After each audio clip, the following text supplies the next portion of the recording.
ये एक प्रकरण दर्ज है सरकार बनाम सलमान, जिसमें लड़का भी नसीराबाद का है, लड़की भी नसीराबाद की है।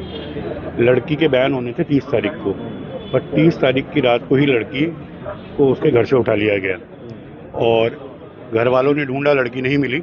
उसके बाद एक एफआईआर नसीराबाद सिटी थाने में दर्ज हुई है, जो 363 और 84 जीजे एक्ट में हुई है कि लड़की का अपहरण करके ले गए। कल तो ये उसको लाए नहीं।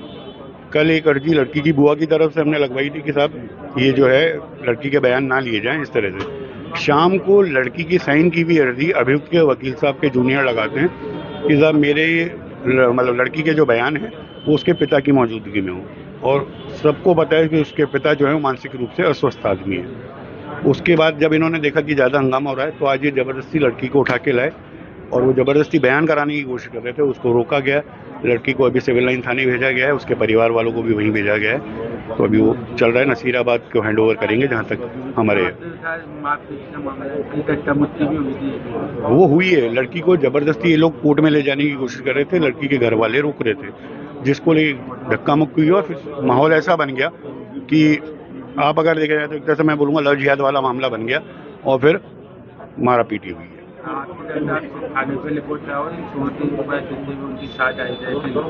हाँ, अभियुक्त के परिवार के कम से कम 9 से 10 जने थे और 2 लेडीज भी थी उनमें, जो उस लड़की को लेके आए थे। पूरा कवर करके दुपट्टा उपट्टा उड़ा के लेके आए थे उसे। लड़की क्या हिंदू थी? हिंदू, लड़की हिंदू है, लड़का मुसलमान है। सिंधी है लड़की और लड़का मुसलमान है। सलमान नाम है लड़के का। पोक्सो के अंदर ट्रायल चल रही है कि जेल के अंदर है। भाई उसमें ये है कि लड़की ने जो बताया था घर पे कि उसके घर वाले कह रहे हैं कि तेरी और फोटो और वीडियो भी हमारे पास हैं जिन्हें हम वायरल कर देंगे। 2 दिन से लड़की बहुत परेशान थी, उससे पूछा गया तो उसने बताया था। और फिर रात को 2:30 से 3 बजे के बीच में एकदम घर के सारे दरवाजे खुले थे और कम से कम 30-40 हज़ार रुपये भी घर से गायब थे और लड़की भी गायब थी। इस बात की हमने लिखित नामजद रिपोर्ट दी है नसीराबाद थाने में कि इसके परिवार वाले इसको उठा के लेके गए। नामजद रिपोर्ट है हमारी। आपका मेरा प्रणव सोम सक्सेना। आज किस तरह का लव जिहाद का जैसा मामला ये नसीराबाद का लव जिहाद का मैटर है और एक धर्म विशेष के लोगों द्वारा यहाँ पर जबरन उस लड़की को खींच कर ले जाने का प्रयास किया गया। उसे जबरन यहाँ से अदालत से उठाकर ले जाने के प्रयास करने पर वकील समुदाय ने उसका विरोध किया।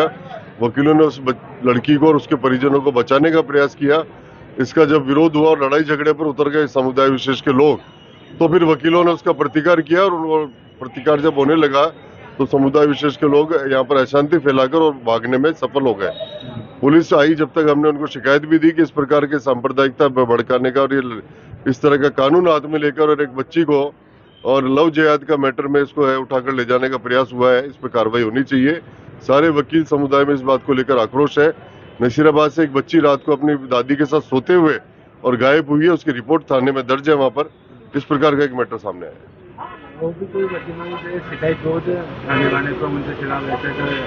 क्योंकि अभी हमारे यहाँ पर इलेक्शन का माहौल है, इस दृष्टि को देखते हुए भी इस प्रकार की शिकायत कोई भी वकील समुदाय की तरफ से तो नहीं गई है, लेकिन निश्चित रूप से इस बच्ची के जो वकील अधिवक्ता है और जो इसका जो पक्ष है उनकी तरफ से कानूनी कार्रवाई की जाएगी कि इस प्रकार के जो बच्चियों के साथ इस लव जिहाद की जो घटनाएं बढ़ रही है उस पर अंकुश लगना चाहिए और इस पे पुलिस को तत्परता दिखानी चाहिए। कहीं ना कहीं पुलिस की लापरवाही भी इस प्रकार के कारणों में जो है सामने आती है। इस प्रकार की पुलिस की लापरवाही। कानून भी पास हुआ था अभी लव जिहाद को लेकर, भाई कुछ प्रांतों ने लव जिहाद को लेकर कानून पारित किया है। निश्चित रूप से राजस्थान में अगर इस प्रकार की सरकार बनी, अच्छे लोगों की सरकार बनी, तो विश्वास के साथ कह सकते हैं कि लव जिहाद पर कानून बनेगा और वो लागू भी होगा। जी क्या मामला हुआ कोर्ट के बाद? हम मामला तो नसीराबाद का मामला है। परसों कोई अपहरण की घटना घटी थी, उस घटना की एफआईआर दर्ज थी। उसके पीड़िता के आज बयान थे पॉक्सो कोर्ट 1 में। वो नाबालिग लड़की है।